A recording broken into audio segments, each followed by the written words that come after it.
Let's talk about toxic beauty products. So this is a big deal. We all want to look and smell and be beautiful, right? But what is the cost to us in terms of slathering on toxic chemicals that really are harmful to our bodies? Did you know that many of the cosmetics and the beauty products that you use contain nasty little chemicals? One of those chemicals is a paraben. And these things can actually disrupt your hormone balance. They're called endocrine disruptors. And if you've ever heard the term estrogen dominance, you will know what I'm talking about. It's just this idea where it messes with your balance of hormones, and you can actually accumulate and build up something that functions like estrogen and have symptoms and problems with your health because of that. And if you want to learn more about beauty care products and which ones are good, and do a little run through on your own kind of stash of products that you use on a regular basis, I highly recommend the Environmental Working Group, ewg.org. They even have an app that you can download on your phone, and you can get a toxicity rating, and they break down the ingredients, what they like, what they don't like. So that is just a great resource and a great source of good quality information on that. It's what I use when I'm evaluating if I want to buy something and use it in terms of a cosmetic or skincare or something like that. When you first start on this journey, it can become super overwhelming to think of doing all this at once and tossing every single product that you own. And you might even think, why am I doing this? What is the problem with using chemicals that aren't that good? They're just going on my skin, right? Well, your skin is a very absorbent organ, and so somewhere in the neighborhood of 60% of everything you put on top of your skin will absorb into your body. So if you're not going to eat it, I always say don't slather it on your skin. Now, kids are more sensitive to this too, so their little bodies can't even handle what we can handle as an adult. So it's really important. If you have little girls and they love to go to the mall and slather on lotion and all that kind of stuff and play with makeup and stuff like that, it might seem harmless, but it's really not that great of a thing. So let me just share with you a couple of strategies that I find helpful when you're starting to transition and do this. Keep it super simple. Try to use as few things as you can and buy the really good stuff that you love. So I'm going to start with hand soap, body wash, and I buy a product. The brand is Everyone, and I buy a product that is face, body, and shampoo all in one.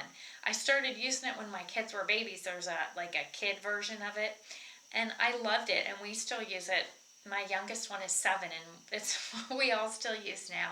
So I don't find that as a shampoo it's exactly what I love, but everybody else in my family uses it as shampoo.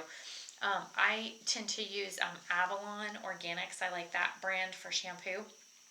That's probably the thing that I've had the hardest time with, is I like that nice rich sudsy lather that just speaks chemical junk in it. And some of the natural stuff, it doesn't have that same feel, but it's still cleaning your hair. It's just something to get used to. But the Everyone brand, we buy, that's the soap we use, like the hand soap that we use in the office. It doesn't dry out your hands. It's what we use for body and shower wash. It's not that expensive. You can buy it everywhere. I get it locally at the health food store. They put it on sale, and I stock up on it. So that's the shower and bath thing. And then as you get out of the shower, you will find things like lotion. What am I going to do with lotion? Again, I love the Everyone brand. So that's what I use. I use the same smell. So it smells good. It's based with essential oils as the scent instead of synthetic perfumes that are toxic, and again, things you don't want to consume. So I love Everyone brand for soap and for lotion. The other thing that I use for lotion is coconut oil. That's what I use on my face and my hands. especially like in the winter when they're real dry, and for my cuticles and stuff like that, I just buy a big thing like a Costco or Sam's Club size of organic coconut oil, and I just slather it on. It's a little greasy, so it's kind of hard to use as an all-over lotion, but um, it's good. So that's my recommendation on the lotions. Um, Deodorant.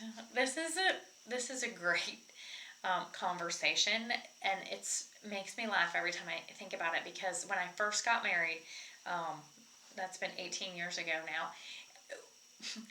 I was going through this process of trying to use everything more naturally, and deodorant was one of the things that I really had a problem at first.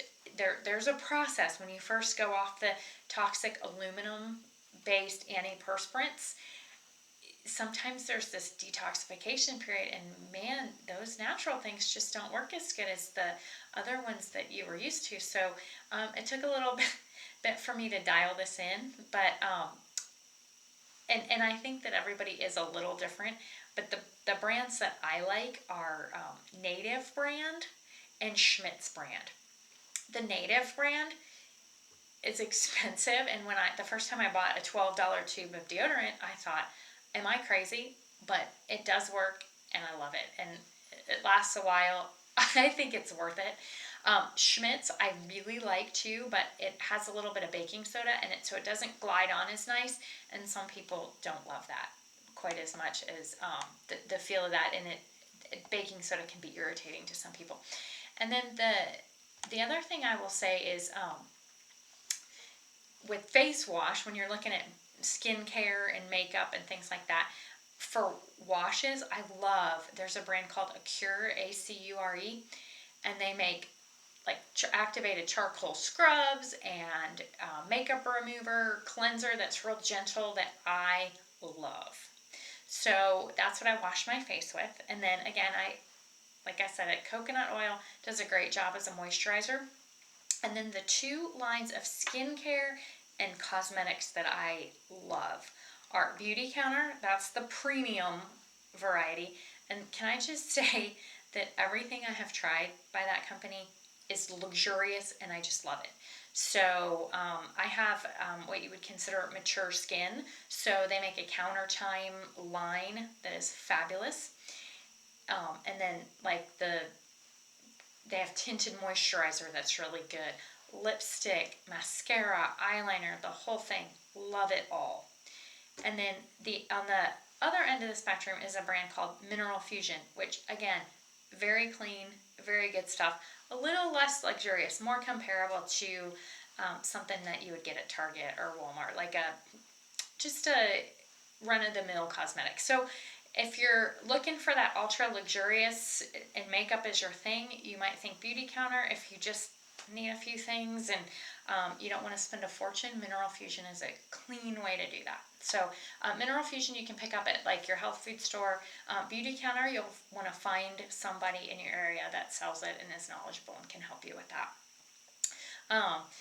Mineral Fusion also makes the only nail polish that I can even fathom is okay to use. Like that is just, they're full of ingredients that you don't want anything to do with. And the fact that you have to use paint thinner to take off most nail polish should give you a reason to reconsider, like if all those bright beautiful nail polishes are good for you. That's another thing I've struggled with. I love to have beautiful bright colored nails, but I'm kind of learning just to buff them, let them shine, put a clear coat of Mineral Fusion on it, let it shine a little bit, and call it good. Another thing that I wanted to talk about is toothpaste. We might not think of it as a cosmetic, but it falls into the beauty care line. And you just want to use stuff without fluoride. That's a biggie. Fluoride, I've seen this.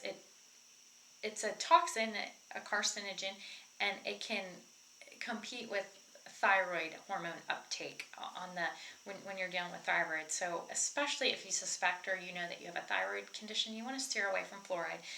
I also like to stay away from the sodium lauryl sulfates and the carrageenans. And so, quite honestly, you can make And all of these products, they fall into the category of they're not that hard to make your own versions of this stuff. You can just Google how to make your own toothpaste or how to make, and most of these things, coconut oil, beeswax, baking soda, shea butter, you're just going to need a few things and you can make all of these products.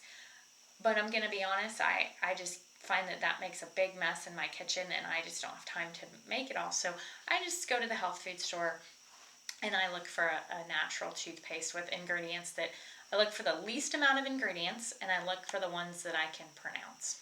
So I hope that you have enjoyed this and it's been worth watching. So thanks for tuning in.